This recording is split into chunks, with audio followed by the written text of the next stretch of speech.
تعالوا بقى نعرف 3 landing pages تانية. في حاجة اسمها coming soon landing page،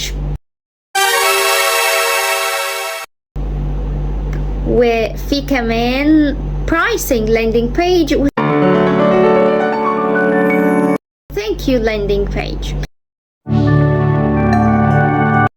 coming soon landing page لما يكون في اصدار جديد من المنتج هيظهر، ف coming soon يعني هيظهر قريب، فيطلب منك ان انت تسجل ايميل عشان just in return يقدر يعني في المقابل ان هو يقدر كمان كنوع من انواع in exchange يعني او بالتبادل، زي ما انت سجلت الايميل نقدر احنا نبعت لك ايميل عبارة عن notification او اشعار عن موعد اصدار هذا الفيرجن او هذا الاصدار الجديد او المنتج الجديد اللي هنقدمه في السوق.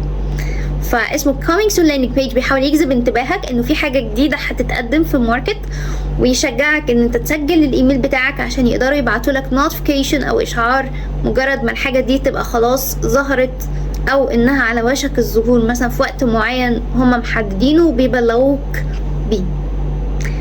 طيب في صفحة تانية اسمها pricing landing page. ساعات ممكن الحاجة يكون ليها prices مختلفة. ازاي؟ مثلا منتج معين عايزين يشجعوك ان انت تشتري to make a purchase، تقوم بعملية الشراء، فيقول لك لا جرب الاول، يمكن لما تجرب وتقتنع بيه فتتحمس فتشتري، فيدوك فري ترايل. تحب تاخده لمدة محدودة تجربه فري ترايل، فيديك الاوبشن ده. واوبشن تاني ان انت توايت، عايز تشتري بس في سعرين، في بوكس مثلا في سعر مخفض شوية علشان هنديك حاجات limited شوية، يعني الفيتشرز او المواصفات بتاعته او الادفانتجز او المميزات اللي هتاخدها هتكون محدودة شوية على قد السعر. وفي بوكس تاني او تالت بقى هيكون في حاجة more advanced، حاجة متقدمة اكتر بس سعرها اعلى. متقدمة اكتر يعني هتديك advantages او مميزات اكتر او benefits او منافع او فوائد اكتر بس سعرها اغلى. ويسيب لك التشويس، يسيب لك الاختيار، عندك 3 options، اختار whatever you want، اختار اللي انت عايزه حسب رغبتك واحتياجك في الموضوع، انت محتاج قد ايه من البنفيتس او من الفوائد دي، وحسب قدرتك الشرائية كمان. فدي اسمها pricing landing page.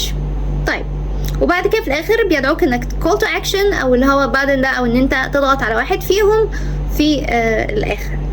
في حاجة اسمها thank you landing page، بنشوفها على طول لما مثلا تيجي تحمل حاجة فيكتب لك رسالة شكر.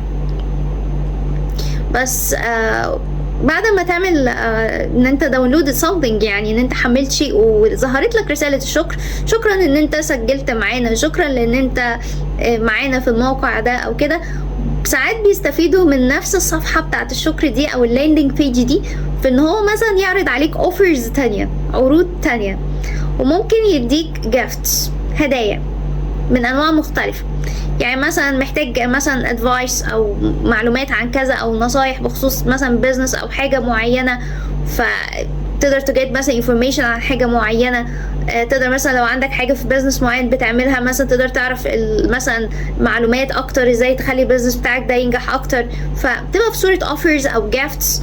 المهم ان هو بيحاول يستفيد من وجودك في ان هو يخليك ان انت تقوم باكشن اخر. انت كده كده هتظهر لك الصفحة اللي احنا بنشكرك فيها، فواي نوت ان احنا نستفيد من ده، بان احنا نخليك اقرب للبراند بتاعنا او للمنتج بتاعنا اكتر، بان انت to take another action، ان انت تقوم بفعل اخر بعد ما ظهرت لك رسالة الشكر.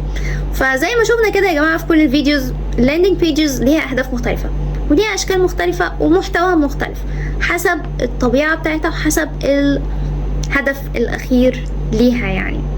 بس كده اتمنى اكون عرفت ان انا اعدي عليهم بسرعة كده briefly ونفرقهم عن الهوم بيج العادية. شكرا لحسن مشاهدتكم واستماعكم.